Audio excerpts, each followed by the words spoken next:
साल 2007 south Africa में एक 20 साल का लड़का डेब्यू करता है और आते ही टाइमिंग से पूरी दुनिया को हैरान कर देता है। नाम था रोहित शर्मा। वर्ल्ड कप जीता, सुपरस्टार बनने की राह पर था, लेकिन फिर किस्मत ने रुख मोड़ लिया।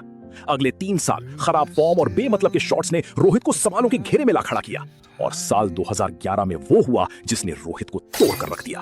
होम वर्ल्ड कप की स्क्वाड से रोहित का पत्ता साफ हो गया, पूरा देश जश्न मना रहा था और द टैलेंट। बैक इन 2011 जब रोहित वर्ल्ड कप में सिलेक्ट नहीं हुए थे, एक आज तक पे एक विजुअल आया था जहाँ पे रोहित और युवी पाक खड़े हैं और रोहित के पेट के यहाँ पे एक सर्किल करके ऐसे ऐसे एक एरो लग रहा था। वो मोमेंट पे उसके घर पे उसने, मुझे याद है उसका डायलॉग भी याद है मुझे, हम लोग बैठे थे, टीम निकला, हम लोग बैठे, सब दोस्त लोग बैठे थे, उसने बोला था कि नायरी 1.5 महीना था शायद आईपीएल के लिए, बोला नायरी तू जो बोलेगा जो करना हम करेंगे, लेकिन 1.5 महीने बाद जब मैं आईपीएल खेलूंगा ना, सब लोग को ये बोलना चाहिए कि ये वो रोहित शर्मा नहीं है, ये कोई और है। 2011 का धक्का खाकर रोहित शर्मा अब एक नया इरादा लेकर मैदान पर उतरे थे, लेकिन असली उबाल आया साल 2013 में जब कैप्टन धोनी ने एक मास्टर स्ट्रोक खेला और रोहित को बनाया टीम इंडिया का ओपनर। फिर क्या था, चैंपियंस ट्रॉफी जीती और शुरू हुआ सदी का सबसे बड़ा डोमिनेशन। एक नहीं, दो नहीं, बल्कि तीन डबल सेंचुरीज। 264 रन की वो पारी आज भी बॉलर्स के लिए एक बुरा सपना है।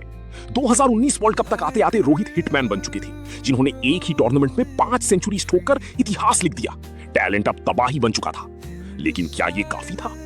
2021 के बाद जब विराट ने कैप्टनसी छोड़ी तो कमान मिली द हिटमैन रोहित शर्मा को। फैंस को उम्मीद थी कि अब आईसीसी ट्रॉफी का सूखा खत्म होगा। 2022 टी20 वर्ल्ड कप में पाकिस्तान को हराकर शुरुआत तो धमाकेदार हुई, पर सेमीफाइनल में इंग्लैंड ने भारत को 10 विकेट से हराकर बाहर कर दिया। इसी हार के बाद रोहित ने अपना माइंडसेट पूरी तरह बदला। Not worry too much about the stats, the results. People can go out there and play freely without thinking too much. 2023 ODI world cup में उन्होंने सेल्फलेस बैटिंग की नई मिसाल पेश की, लेकिन 19 नवंबर को अहमदाबाद में सपना फिर टूट गया। रोहित के वो आंसू देखकर लगा था कि शायद अब सब खत्म हो गया है, पर किस्मत को कुछ और ही मंजूर था। जून 2024 बारबेडोस के मैदान में साउथ अफ्रीका को हराकर जब रोहित ने तिरंगा गाड़ा तो 140 करोड़ लोगों का कर्ज चुका दिया। टी20 से रिटायरमेंट लेने के बाद अब कैप्टन रोहित की नजरें टिकी थी 50 ओवर की ट्रॉफी पर और सामने थी 2025 की चैंपियंस ट्रॉफी। पॉलिटिकल कारणों की वजह से इंडिया के मैचेस दुबई में हुए और इस बार प्रेशर और उम्मीद पहले से कहीं ज्यादा थी, लेकिन हिटमैन एंड कंपनी ने मैदान पर वैसा ही परफॉर्म किया जैसा दुनिया देखना चाहती थी। बिना एक भी मैच हारे भारत ने चैंपियंस ट्रॉफी अपने नाम की और रोहित शर्मा ने फाइनल में एक कमाल की मैच विनिंग नॉक खेलकर साबित कर दिया कि वो बड़े मैच के सबसे बड़े प्लेयर हैं। चैंपियंस ट्रॉफी की इस ऐतिहासिक जीत के बाद सब खुश थे, पर तभी आया कहानी में एक और बड़ा ट्विस्ट।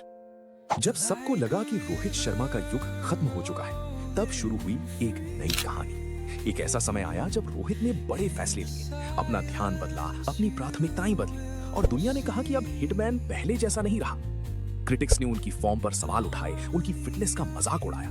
लोग कहते थे कि अब उनका शरीर साथ नहीं देगा। लेकिन फिर आई 2025 की ऑस्ट्रेलिया सीरीज, जहां रोहित शर्मा ने सिर्फ रन ही नहीं बनाए, बल्कि टफ कंडीशंस में अपनी क्लास और कंट्रोल से सबको चौंका दिया। फिर भी असली बदलाव सिर्फ प्रदर्शन में नहीं था, ये एक चुपचाप परिवर्तन था, एक नया अवतार, ज्यादा फोकस और पहले से भी ज्यादा डेडिकेशन। इस सब के पीछे एक मकसद है, 2027 का क्रिकेट वर्ल्ड कप, वही साउथ अफ्रीका जहां से रोहित का सफर शुरू हुआ था। 2023 का वो अधूरा सपना आज भी उन्हें चैन से सोने नहीं देता। सवाल ये नहीं कि रोहित खेलेंगे या नहीं, सवाल ये है कि क्या 40 की उम्र में भी हिटमैन का वही दबदबा कायम रहेगा। मिशन 2027 शुरू हो चुका है और दोस्तों, अब असली आग लगानी बाकी है।